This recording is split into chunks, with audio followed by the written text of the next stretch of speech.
नमस्कार, मी Shreya Bugde. Vibes Media presents इन्स्पिरेशनचा ब्रँड न्यू चॅप्टर फाउंडर्स यामध्ये तुम्हा सगळ्यांचं मनपूर्वक स्वागत करते. ह्या कार्यक्रमाचे हॉस्पिटॅलिटी पार्टनर्स आहेत द SSK सॉलिटेअर. आणि आता आपण भेटणार आहोत डॉक्टर सत्यजित महाजन यांना, जे आहेत डिरेक्टर अष्टांग मल्टी स्पेशालिटी हॉस्पिटल. कोविडच्या काळामध्ये स्वतःची चालू नोकरी सोडून त्यांनी अष्टांग मल्टी स्पेशालिटी हॉस्पिटलची स्थापना केली आणि तेवढंच नाही तर 17 बेडच्या हॉस्पिटलपासून 32 बेडपर्यंतचा प्रवास त्यांनी आणि त्यांच्या संपूर्ण टीमने इथपर्यंत यशस्वीपणे पार पाडलेला आहे. अत्याधुनिक सुविधा, अनुभवी तज्ज्ञ डॉक्टरांची टीम आणि रुग्ण केंद्रित सेवांवरती त्यांचा विशेष भर आहे. भेटूयात सत्यजित महाजन यांना.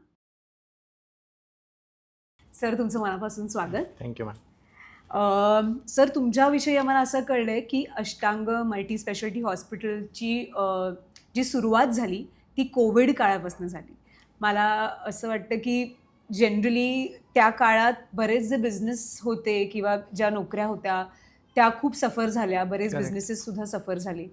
पण तुम्ही डॉक्टर असल्या कारणाने मला असं वाटतं की त्या काळामध्ये जो सगळ्यात कठीण काळ होता आत्तापर्यंतचा आपल्या सगळ्यांसाठी, त्यात हा निर्णय घेतलात.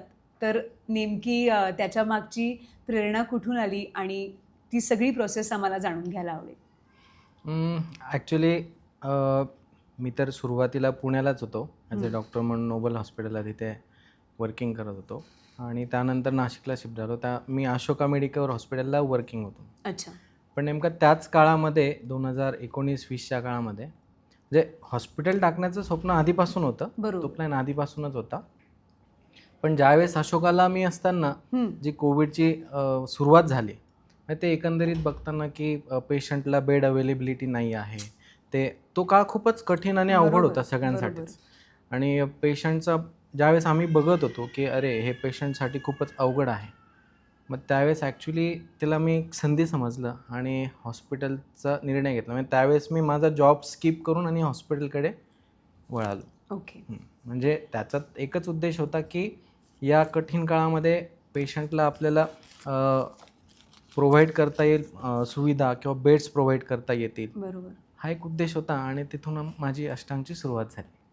सर, मला असं वाटतं की सुरुवातीला 16 बेड ते आता 32 बेडपर्यंतचा हा प्रवास आहे. म्हणजे आपण असं म्हणू की आकडा ऐकताना फार छोटा वाटेल, पण त्यामागची मेहनत आणि लोकांना मिळणारी हेल्थकेअर हा एक खूप मोठा आपण मोठा मुद्दा आहे असं म्हणूया. बरोबर. पण म्हणजे तुम्ही जे करताय ते काय, आपण नेहमीच असं म्हणतो की डॉक्टरांना देवाचीच पदवी दिलेली आहे लोकांनी. कारण का सगळ्या आमच्या काय म्हणू सगळ्या उपचारांसाठी डॉक्टर कायम धावून येतात आणि तिकडे गेल्यावरती असं एक आश्वासन असतं की आपल्याला बरं वाटणारच आहे, काहीही झालेलं असो. सो मला असं विचारायचं होतं की हा जो एक टप्पा आहे तो खूप मोठा टप्पा आहे, म्हणजे 16 ते 32 बेडचा. आय एम शुअर की त्याचे फाउंडर म्हणून तुम्हाला खूप अनेक चॅलेंजेसना सामोरं जावं लागलं असेल. म्हणजे अर्थात पेशंट्सशी डील करणं हा एक वेगळा मुद्दा असतो, पण ॲडमिनिस्ट्रेशन लेवलला सुद्धा अनेक गोष्टी असतात. तर त्या तुमच्या प्रोसेसबद्दल, त्या प्रवासाबद्दल काय सांगाल? 17 बेड ते 32 बेड हे एक जनरली फक्त एक्सपान्शन वाटतं, पण ते ॲक्च्युली एक्सपान्शन नाही आहे. 17 ते 32मध्ये आपल्याला काहीतरी टेक्नॉलॉजीज वाढवायच्या असतात. पेशंटला अजून काही वेगळ्या सुविधा किंवा त्यांच्यासाठी आपण काही वेगळं करू शकतो, है ना, ॲडव्हान्स मेडिसिन्स देऊ शकतो. हा त्याच्या मागचा उद्देश असतो. म्हणजे जेणेकरून कसं असतं की पेशंटला इतर ठिकाणी जाण्याची आवश्यकता नको, त्याला एकाच रूफच्या अंडर त्याला पूर्ण सुविधा आपण देऊ शकतो, हा एक उद्देश होता. आणि कसं आहे की 17 बेड ज्यावेळेस आम्ही स्टार्ट केलं त्यावेळेस आमची पार्टनरशिप फर्म होती आणि त्यातून बरंचसं काही शिकायला मिळालं आणि एकच विचार केला की याच्यातून बॅकआउट न होता आपल्याला एक्सपांड व्हायचं आहे. पण मग 17 ते 32मध्ये आम्ही 17 बेडमध्ये आम्ही 8 लोक होतो, 32 बेडमध्ये मी एकटाच आहे. मस्त. म्हणजे तो एक जे आहे कुठून तरी मला एक अजून प्रेरणा मिळाली होती की नाही हे सेक्टर फक्त एक आपल्याला उपचार नाही द्यायचे, तर लोकांना योग्य ते आपल्याला विश्वास पण गेन करायचा आहे त्यातून. एक्झॅक्टली. आणि मी तो निर्णय घेतला. सर ह्या सगळ्या प्रोसेसमध्ये काय चॅलेंजेस आले? असं झालं कारण का आय एम शुअर की हा कुठलाच प्रवास सुरळीत होत नाही कधी, की असं नाही झालं की आज तुम्ही डिसाईड केलं की हॉस्पिटल टाकायचे, उद्या गेलात, इनॉग्रेशन केलं, हॉस्पिटल सुरू झालं. तर अजिबात हेल्थ नाही. केअरशी निगडीत गोष्टी इतक्या सेन्सिटिव्ह असतात कारण त्या Correct. डिरेक्टली आपण काय आपण म्हणू की माणसांच्या जीवाबरोबरच्या गोष्टी सगळ्या रिलेटेड असतात.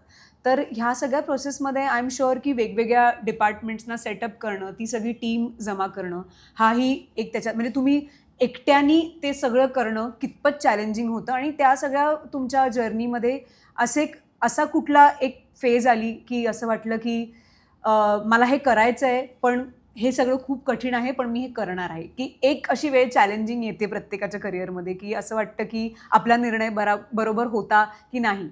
तर अशी कधी वेळ आली का तुम्ही कधीच असं वाटलं नाही या प्रोसेसमध्ये? मोस्टली तसं मला माझ्या मित्र कंपनीने वाटू दिलं नाही. जे माझे मित्र कंपनी म्हणजे कन्सल्टंट्स जे आहेत ते नेहमीच माझ्यासोबत आहेत. बरोबर. 17 बेड ज्यावेळेस मी रन करत होतो त्यावेळेस मला बऱ्याचशा अडचणी जाणवायच्या. म्हणजे काही गोष्टी किंवा टेक्नॉलॉजीज माझ्या त्या 17 बेडमध्ये मी पूर्ण करू शकत नव्हतो किंवा पेशंटला पूर्ण तेवढी सर्व्हिस देऊ शकत नव्हतो. म्हणून मी 32 बेडमध्ये गेलो. पण या 32 बेडमध्ये जाताना खूप सारे कंप्लायन्सेस आहेत. म्हणजे गव्हर्नमेंट कंप्लायन्सेस 100% त्या पूर्ण करणे. त्याच्यानंतर ते 32 बेड आपल्याला चालवण्यासाठी ते कन्सल्टंट टीम तेवढी जमा करणे that is too much difficult actually. आणि त्या सगळ्यांचा विश्वास म्हणजे फक्त पेशंटचाच नाही तर त्या डॉक्टर टीमचाही विश्वास असणं गरजेचं असतं. बरोबर. बाकी तर मला असं काही कोणी जाणवू दिलं नाही की तू हे चुकीचं करतोय वगैरे. तुम्ही अजूनही भाग्यवान जाणवतं. होतात की तुमच्या आजूबाजूला सगळी तुम्हाला सपोर्ट करणारी लोकं सपोर्टिव्ह होती. आहे. त्यातल्या त्यात फॅमिली आणि माझे वडील तर खूपच सपोर्टिव्ह आहेत. म्हणजे त्यांना कधी काही सांगितलं की माझा असा प्लॅन आहे तर त्यांचं फक्त एकच असतं की ओके कसं करणार आहेस. मग त्यांना फक्त प्लॅन सांगायचा आणि ते just okay go for it. बरोबर. मला वाटतं की अशा पद्धतीचा सपोर्ट फार महत्त्वाचा असतो जेव्हा खूप. आपल्याला एकट्याने उभं राहून सगळं विश्व निर्माण करायचं असतं.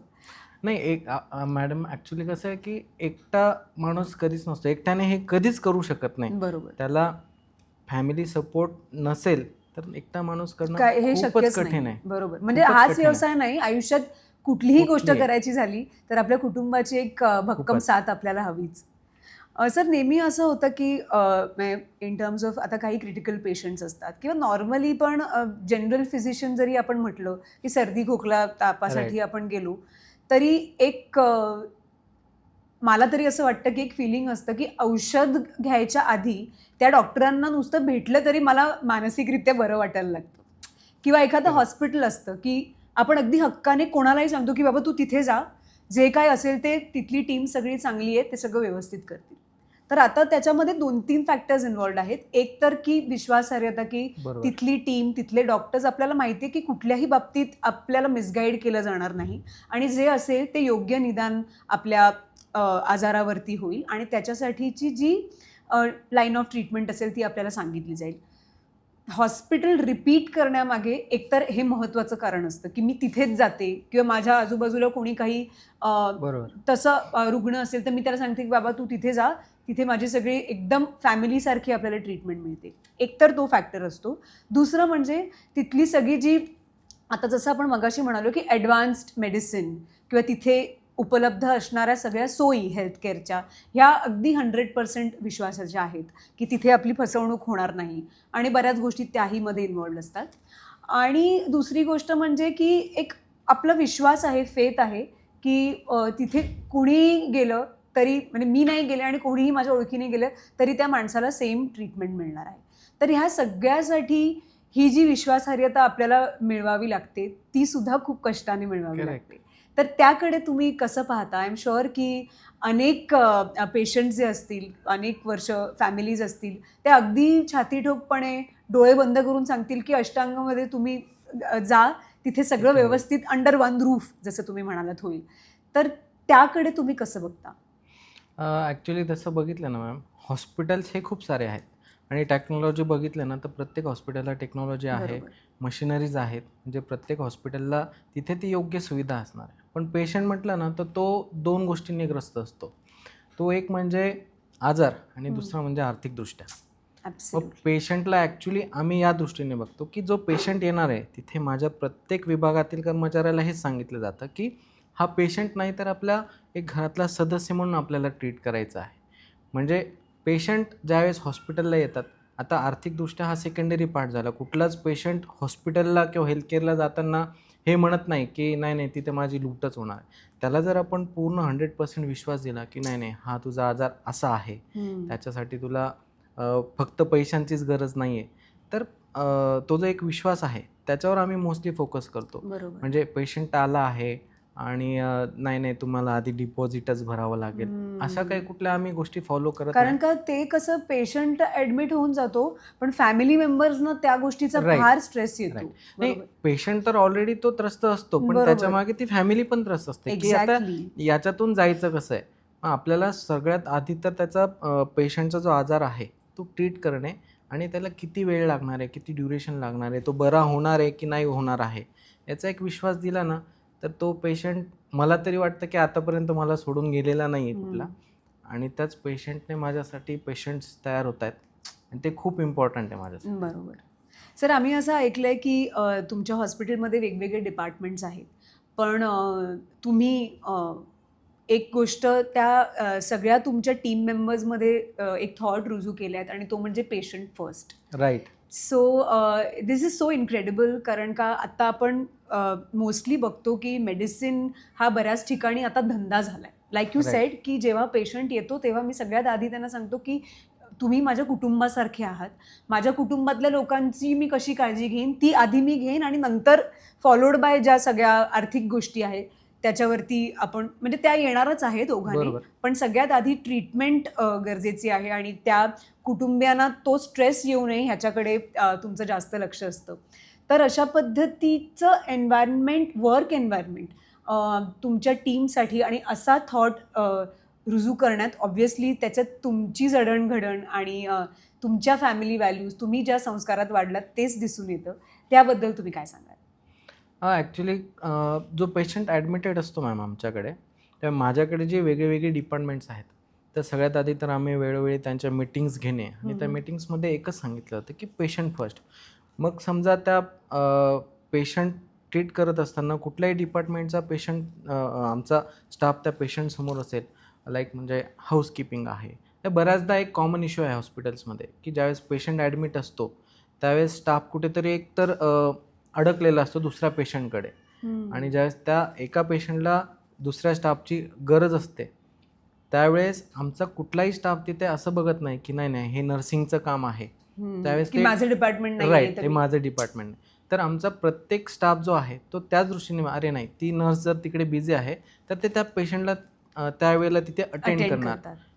अटेंडिंग हे खूप इम्पॉर्टंट आहे आमच्यासाठी Absolutely. आणि हे आम्ही वेळोवेळी मीटिंग्समध्ये त्या गोष्टी ट्रेनिंग देऊन ह्या सगळ्या करून घेतलेल्या असतात स्टाफकडून. वा, किती छान.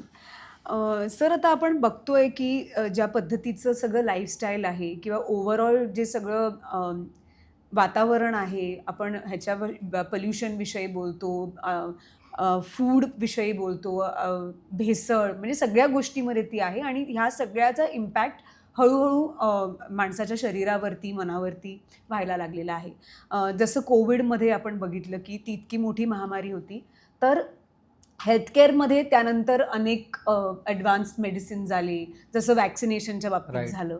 तर आता इथून पुढे जे चेंजिंग टाईम्स आपण म्हणू, त्यामध्ये तुम्हाला काय वाटतं की अजून कुठल्या प्रकारचे मोठे चॅलेंजेस हेल्थकेअरमध्ये येऊ शकतात आणि त्या दृष्टीने आपली जी ओव्हरऑल ही सिस्टम आहे हेल्थकेअरची, ती कशा पद्धतीने बदलली पाहिजे किंवा त्यात आणखीन कुठल्या गोष्टी झाल्या पाहिजेत असं तुम्हाला वाटतं? ॲक्च्युली आपण बघितलं तर सगळ्यात आधी तर AI. तर AI बेस्ड, AI म्हटलं ना तर सगळ्याच गोष्टीला ते कव्हरअप करतं आहे. तर हेल्थकेअरवर पण खूप मोठा परिणाम होणार आहे आणि पुढच्या काळामध्ये हेल्थकेअरमध्ये जे आहे ना, तर प्रिव्हेंटिव्ह हेल्थकेअरमध्ये जास्त अजून फोकस्ड होणार आहे.